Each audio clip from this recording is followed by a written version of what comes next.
putting in work. Work, yeah. Putting in work.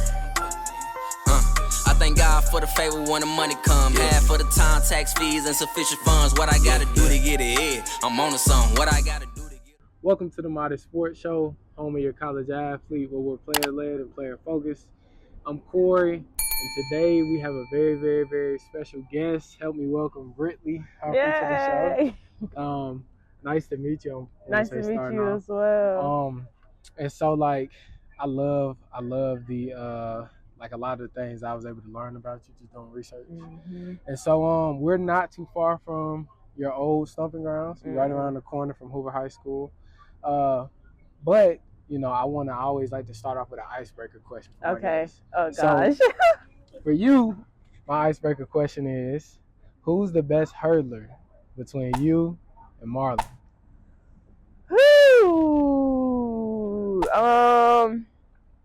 Well, I don't know. I'm trying to think like form wise, because he had good form too. If we go accomplishment wise, then me. Okay. Because let me go insert my what is it called, brag on myself. So okay. I mean, he played football obviously in college. He ran track maybe like one season, and he was only able to do the 4x4.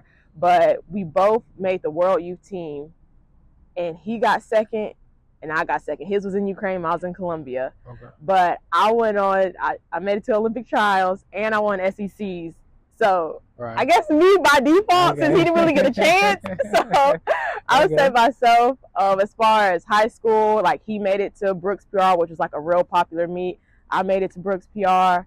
So now I'm thinking about it, we kind of like parallel. It's just he had football, so he couldn't really go that far at track, and I was able to. Yeah. But that's a good question, though. I never really thought about it. And I was thinking about form, but his form was nice, too. Okay. So. You know, and just to kind of, I don't know, throw this in there, like, I'm from Clinton. I don't know if you're familiar with Clinton. Okay, yeah. And so, like, I remember being in high school. I remember Marlon. He was a big deal. And, you know, just from what he was doing on the track, what he was doing on the football field, like, cats was like, yeah, there's a cat up there. What's funny is, like, a lot of people will tell me that, but, like, at the time, it never seemed like that. And I don't know if it's because, like, Hoover, I guess everyone, like, knew each other. It was, like, a family environment. So we're just like, yeah, that's Marlon. Like, okay. I'm like, that's my brother. But now people be like, man, back then, like, yo, bro, I was like, what? And it's people, like, I remember seeing and stuff. But I will say my little brother, he, as far as high school, he's top 10 all time. Like, Marlon has broken records, state records. I've broken records, state records. But him in 300 hurdles, out of, like, everybody ever in the U.S. in life to run, he's in the top 10 list. So that's he might have been the best. Because Marlon, I don't think Marlon's on the top 10 list. Okay. But he, like, you know, has accomplishments and stuff.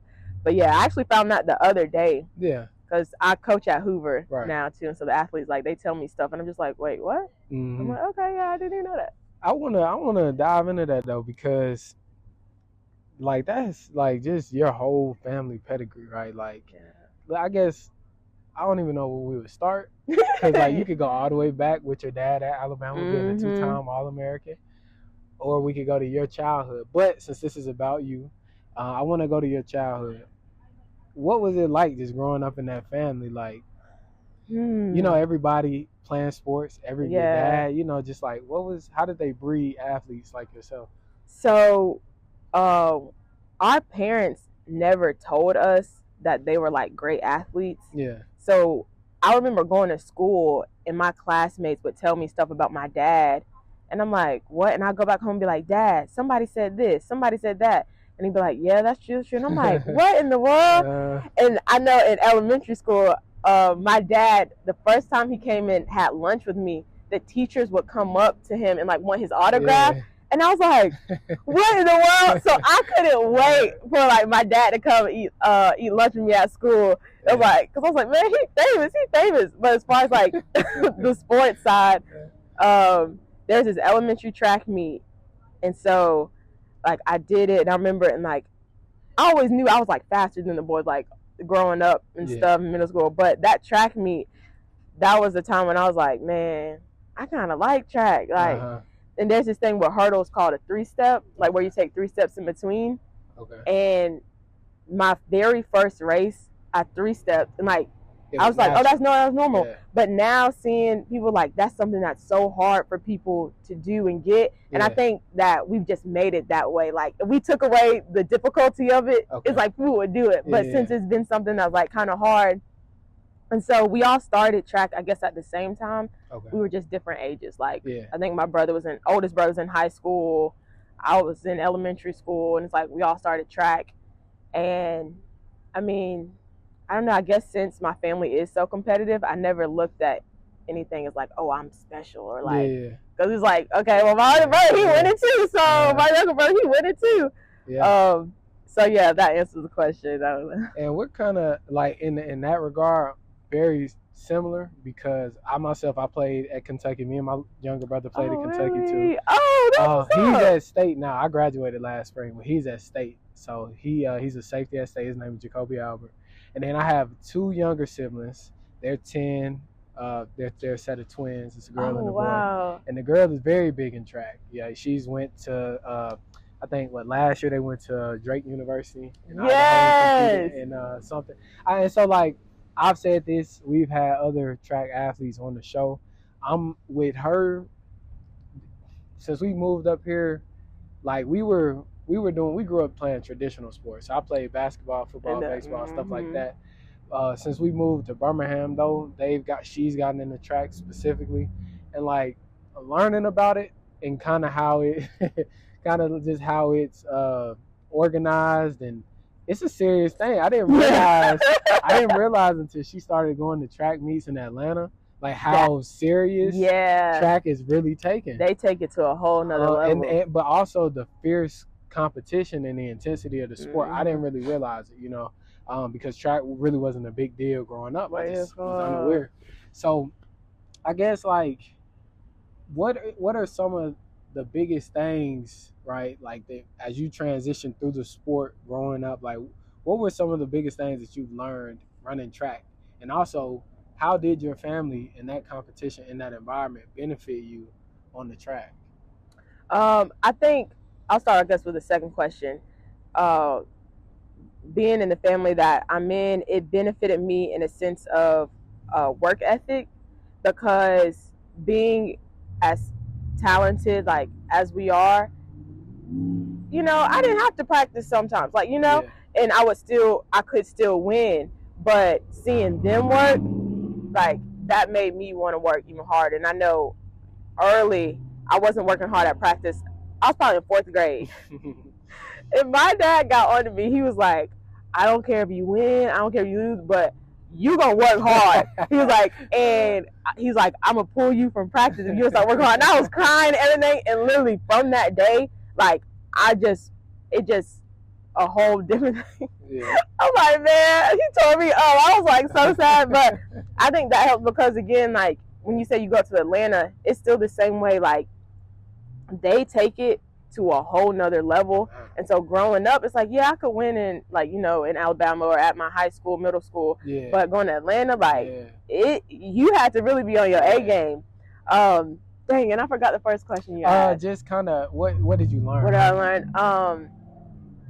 With track, it's not like other sports because, like in football, you could drop a pass, but you got another chance. Like, or you could mess up this play, get back on defense. Track, you got one shot. Yeah.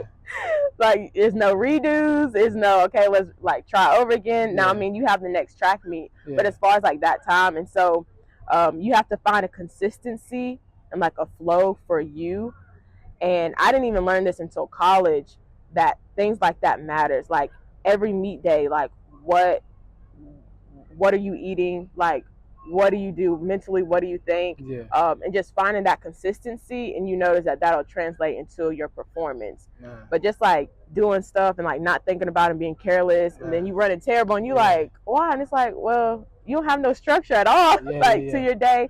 And so that's something I think that I learned, just with it being like one chance. Like, you really got to make sure everything is right before you get there. Right. for it to be good. I want, and I'm going to we're gonna hang on to that because I'm gonna actually come back to that later on. Mm-hmm. But just for starters, how did when you're, or me, I guess specifically, I think it's amazing, right? Like sports like boxing and track, like the very fractional, the granular amount or margin of error that you have. And so I appreciate you hitting on that point too, just the structure. Man, I can't imagine. I'm just trying to sit here and think about the psyche going into that. How did you, before we move on to something else, I want to know how did you balance that? Knowing okay, maybe in your time at LSU, I have this girl, I know I'm running against this girl at Auburn or Alabama, and I know she's legit. Maybe you ran against her in high school or something like that. How do you prep mentally going into that type of sparring? So I really didn't get this to my later years at LSU, but I try to tell kids now earlier, how you practice is how you're going to compete. And people are okay, just working hard, things that, but also mentally, in practice, mentally be on the line, this is the race. Because a lot of times I'm seeing people kind of have when it gets to the race, the moment it's too much is going on, and that's their first time feeling like that. And again, of course, practice, you're never going to get how you feel exactly before you compete, but it does help. And so those practices where you're in spikes, you're running all out, and I'm a hurdler, so I'll use hurdles. We're in blocks going over hurdle 1, hurdle 2. Mentally say this is the race, this is the race. And so on race day, you have in your head just do what I did in practice. I've on the practice line, I practiced doing this. I did 8 steps in my dry phase. I came up, and so it kind of creates a little bit of peace. I just hit the mic. It just creates a little bit of peace because nerves are all over the place. But that's one thing that I learned that has really helped and calmed down my nerves the best that I can. And also thinking about your race. I used to be the person where it's Monday, I'm competing Saturday, I'm already whoo, I got a race this weekend. And so I made a rule, don't think about the race until the day of. So if I'm starting to think about it, nope. Do you think about something else? What we doing? I got practice, I got this, I got... I know, guys, the interview was going so good. I dropped the ball on this one, had some sound equipment issues. Yeah, man, sorry, you live and you learn. But Brittley will be coming back for a part 2, so we'll finish this conversation. I'm sure it'll be just as good, and you won't even remember about this whole mishap. So in the meantime, go back, watch a few of our other interviews with some other athletes. We got some more guests coming in the next coming weeks until we have Brittley again. So hey man, we got plenty of content for you, man. Plenty of content. Be sure to comment, subscribe, share the video around, and stay modest.